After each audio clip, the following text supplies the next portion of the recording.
বছরের শুরুতেই টলিপাড়ার নির্মাতাদের পাখির চোখ দুর্গাপুজো। ইতিমধ্যেই বেশ কয়েকটি ছবি পুজোর বক্স অফিসের লড়াইয়ে নাম লিখিয়েছে।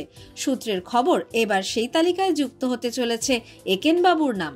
বিগত কয়েক বছরে একেন বাবু চরিত্রের দৌলতে অনির্বাণ চক্রবর্তী দর্শকের কাছে বেশ জনপ্রিয় মুখ।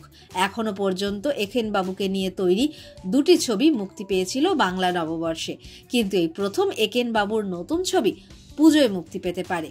গত বছর পুজোয় এসভিএফ নিয়ে এসেছিল সৃজিত মুখোপাধ্যায় পরিচালিত ছবি দশম অবতার।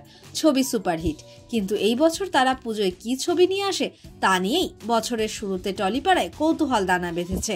প্রথমে শোনা গিয়েছিল পুজোয় একটি দক্ষিণী ছবির রিমেক নিয়ে তারা এগোতে চাইছে। সেই ছবিটি পরিচালনা করার কথা পরমব্রত চট্টোপাধ্যায়ের, কিন্তু এখনো জানা যাচ্ছে পুজোয় তাদের তুরুপের তাস হতে চলেছে একেন বাবু। নেপথ্যে যথেষ্ট কারণও রয়েছে।